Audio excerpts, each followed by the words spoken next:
al final en la hípica lo que estás haciendo es invadir el espacio de otro ser. En este caso, cuando consideras al caballo como un individuo con una experiencia única, con unos intereses, para poder montarlo, que el caballo a nivel biológico no está diseñado para ello, tienes que enseñarle a base de entrenamientos forzados, ¿no? Y para que pueda hacer lo que tú quieres en todos los niveles, vas a tener que castigarle, entre comillas, y de hecho, hoy en día, para suavizar un poco esos términos, se utilizan otros términos como dar toques, que lo único que hace es que nosotros como humanos nos sintamos mejor o un poco o menos peor por lo que le estamos haciendo, ¿no? Entonces el problema con la hípica al final es el cosificar a un ser, a un individuo, y para que haga lo que tú quieres.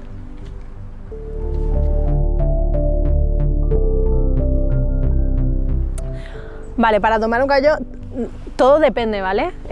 No es igual que cojas a un caballo adulto que es salvaje, que ya desde cuando nace un caballo lo empiezas a domar desde pequeño. Hay varios problemas con eso. Hablemos de la situación en la que es un potro que ha nacido en una hípica o en un lugar donde crían caballos. El problema con eso es que muchas veces empiezan demasiado temprano. Un caballo, para que tenga absolutamente todos sus huesos bien desarrollados y bien formados, es a los 6 años, ¿vale? Una de las últimas partes en formarse es la columna vertebral y lo que se llama la cruz, que es donde se juntan los huesos del cuello con la columna vertebral. Entonces muchas veces empieza muy temprano, lo que hace que esos huesos no se formen como se deberían formar y al final se alteran debido a la hípica, debido a subirte a su espalda, digamos, para poder montarlo mejor. De hecho, se nota en muchos caballos de hípica que tienen la columna vertebral modificada, la tienen más, en vez de tenerla recta como la deberían tener, un poco más recta, la tienen pues un poco más curva, ¿no? Entonces uno de los problemas también es eso, que se empieza demasiado pronto. Para poder domar un caballo, al final lo que tienes que hacer, como a cualquier otro individuo, hablemos de la palabra domar, de la lógica domar. Domar quiere decir que estás haciendo que un ser no actúe como lo haría naturalmente, que quieres enseñarle cosas que son en contra de su voluntad y que haga acciones en contra de su voluntad. Entonces, para poder hacer eso, lo primero que tienes que hacer es anular a ese individuo en sus intereses y emocionalmente, porque cualquier ser, humano o no humano, cuando tiene que hacer algo que tú no quieres, va a ser a base de algún tipo de violencia o de refuerzo negativo. Normalmente en la doma se usan cuerdas, se usan artilugios que le ponen en el hocico, digamos, en la nariz, que se clavan, ¿vale? Y le hacen daño. Entonces ellos aprenden que cuando hacen lo que tú quieres no van a sentir ese dolor, ¿no? Tienen que básicamente hacer lo que tú quieras para no ser dañados, para no ser violentados. También a base de fustas, a base de hacer estiramientos, por ejemplo, con las patas, o que las suban más arriba, depende de qué paso sea, a base de lo mismo, ¿no? de aguantarlo, de no dejar que se te escape, y a base de darle toques, como le llaman, ¿no? Que al final es obligar al caballo a sufrir un estrés y una situación en la que no quiere estar, porque siempre cuando domas un caballo, el caballo va a querer escapar. Entonces, al final es someterlo a un estrés y a una situación en contra de su voluntad, a base de violentarlo de alguna manera, de refuerzo negativo, hasta que él aprenda que solo cuando haga lo que tú quieres va a dejar de sufrir ese dolor.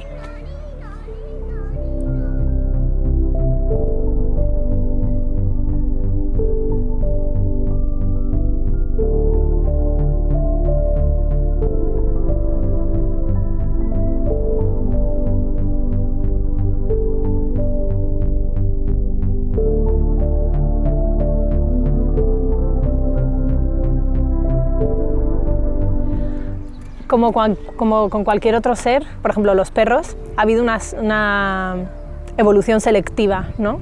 Porque lo que se ha hecho, por ejemplo, pongámoslo en el caso de los perros, ¿no? Lo que se ha hecho con los perros es siempre mantener vivo a aquellos individuos que eran menos agresivos, ¿vale? Para poder siempre perpetuar aquellos individuos de esa especie y dentro de esa especie de cada raza que son mucho más dóciles. En el caballo pues ha sucedido un poco lo mismo, pero igualmente cuando un caballo tiene potros, bueno, una yegua tiene potros, ese potro siempre va a estar desconfiado porque desconoce a esa especie y solo conoce a los seres con los que se rodean, que normalmente son de su misma especie, ¿no? Entonces realmente el que estén acostumbrados al humano depende de la cantidad de presencia humana que tenga. Seguramente si te acercas a un caballo salvaje, todo depende también en cada individuo, en términos humanos, la personalidad que tenga, ¿vale? Cada individuo en cada especie puede ser más tímido o más confiado o más extrovertido. Entonces, cuando te encuentras un caballo salvaje, normalmente cuando ve un individuo que le puede suponer un peligro, porque el caballo no es un depredador, es lo contrario, es la presa normalmente, por eso su método de escape es salir corriendo.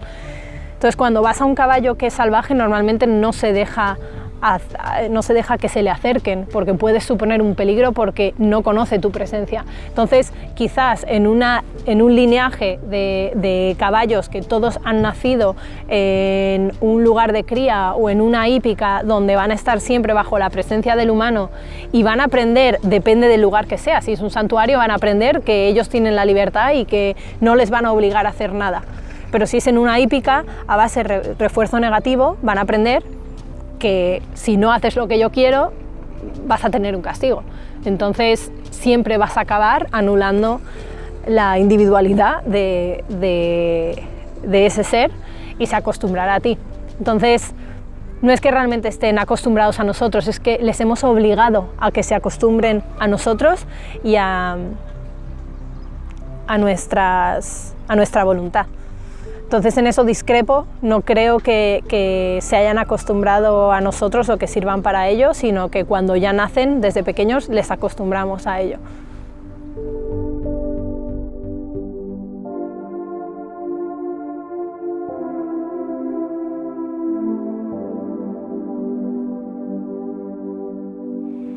El concepto ahí sería el utilizar a un ser por un fin, justificándolo en que tú le das una buena vida. Es decir, es increíble cuando lo comparamos con los perros, comparémoslo con aquellos animales que consideramos mascotas. A los perros los tienes en casa y les dejas ser a su voluntad. Quizá lo único que le prohíbes, entre comillas, es que haga sus necesidades en casa. Pero el resto lo dejas ser, no le obligas a hacer normalmente nada para que tú le puedas valorar. Quizás juegas con él, pero igual que puedes jugar con una persona que quieres o con un niño. Pero al caballo realmente muchas personas lo tienen para poder montarlo, porque creen que esa es la única, en su afán y desesperación de poder tener algún tipo de relación con el caballo, creen que esa es la única que pueden tener. Porque al final el caballo, como dicen compañeras mías en santuarios, el caballo es como un gato. Y si conocéis a los gatos, el gato nunca se va a supeditar a nadie. El gato lo que va a hacer es ir a su voluntad y cuando él quiera y esté preparado, según el estado emocional en el que estés, se va a acercar a ti. El caballo es muy parecido. Tú a un caballo no le puedes hacer una fiesta cuando llegas a casa o cuando lo ves saltando y hablándole alto como a un perro, ¿no? Pero al final ese es el concepto de que tú estás obligando a base de refuerzo negativo a un caballo a hacer lo que él no quiere, sobre todo cuando en muchas hípicas o mucha gente que tiene caballos tiene que mantenerlas en hípicas. Las hípicas suelen ser establos, depende de en qué parte del mundo. En Inglaterra suelen tenerlos sueltos en pastos, pero normalmente en invierno, da igual donde estés, se suelen tener dentro en establos. Ahí el problema es que estás obligando a un ser que necesita espacio porque su manera de protegerse es salir corriendo, lo estás metiendo en un establo. O sea, ya estás quitándole una libertad al caballo solo porque tú lo quieres montar y porque no quieres que se haga daño. Y lo tienes dentro de un establo. Y luego, por otro lado, una vez más, para poder invadir el espacio de un ser, tienes que obligarle a ello de manera, normalmente con refuerzo negativo, hay veces sí que es con refuerzo positivo, pero igualmente estás intentando invadir el espacio de ese caballo y que te sirva para algo. Al final el caballo lo que te está sirviendo es para que tú te sientes bien, te puedas entretener y puedas tener una relación con él que muchas veces no está consentida por él, sino que es obligada por él. Entonces, muchas veces me pregunto, ¿realmente la justificación de si trato bien, pongámoslo a nivel humano, ¿no? Si trato bien a ese humano o trato bien a mis amigos, ¿tengo realmente el derecho de luego tratarles como yo quiera, ¿no? Porque les estoy pagando esto, porque le he pagado eso, tengo el derecho de tratarlos como yo quiera, ¿no? Entonces creo que hay una controversia en el hecho de que un animal viva bien y por tanto, o yo le proporciono la comida porque yo he elegido tenerlo, no ellos han elegido estar con nosotros, sino yo he elegido tenerlo, el poder hacer con él lo que yo quiera, partiendo de la base de que cada ser viene a la existencia en este mundo con el derecho intrínseco de su libertad y de poder vivir como necesita, ¿no? No nos necesita al humano para que le demos esos derechos, sino que ya los tiene. Hoy en día, por desgracia, sí que muchos nos necesitan, como en los santuarios, porque les hemos quitado todo el terreno que necesitan para comer, para moverse, para caminar, lo que necesitan biológicamente, entonces necesitan de la ayuda del humano para que puedan disponer de ello. Pero realmente para su supervivencia no nos necesitan para nada.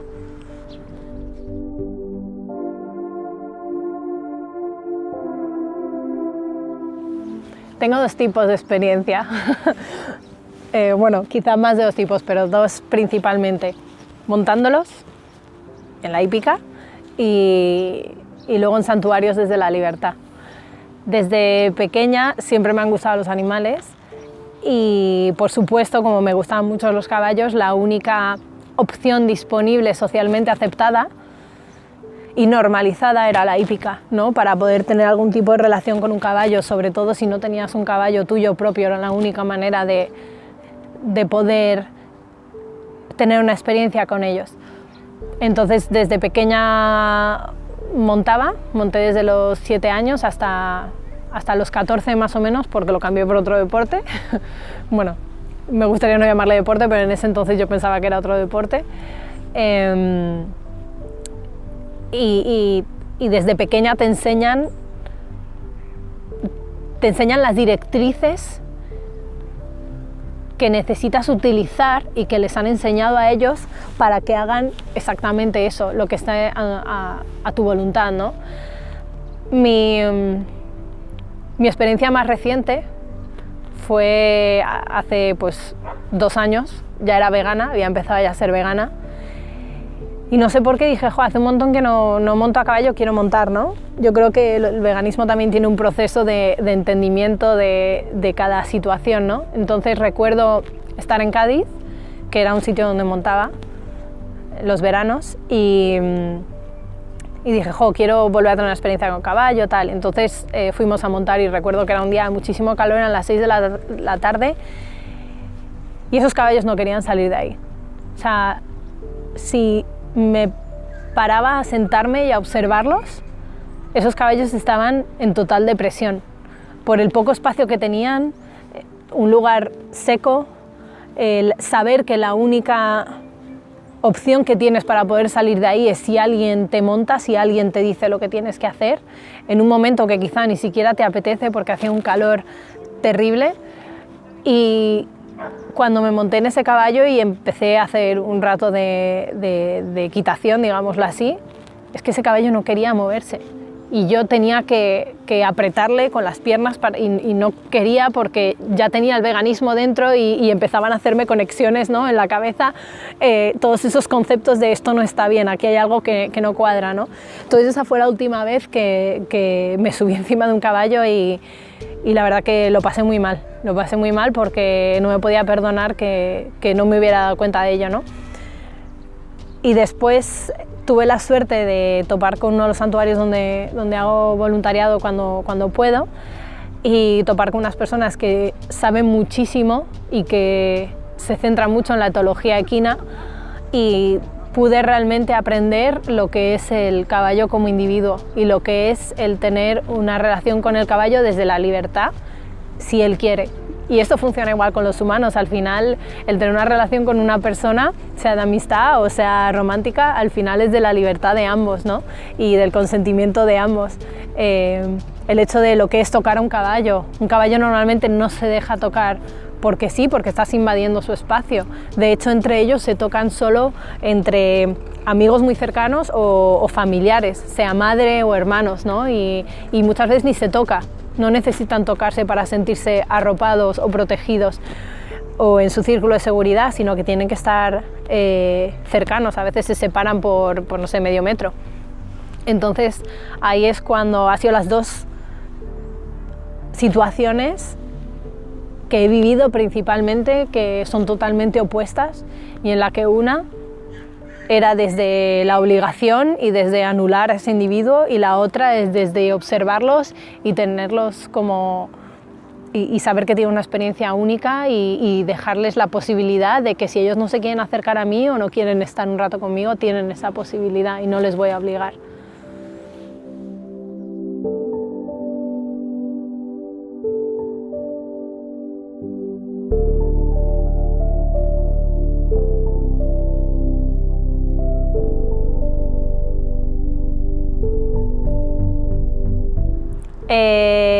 Conozco un par y uno de ellos es el que voy siempre, el que tiene mi corazón, que es Santuario Winston, hogar de caballos libres.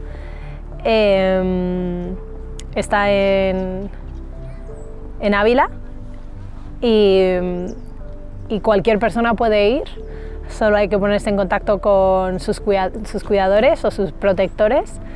Tenemos más o menos, creo que ahora son unos 58 equinos, hay también una cabra, una oveja, gallinas, perros, gatos, ¿no? Y bueno, al final necesitan muchísima ayuda y recomiendo siempre ir porque es una experiencia increíble a nivel concepto, a nivel romper estructuras sobre lo que es el caballo, conocerlos como nunca los hemos conocido, ¿no?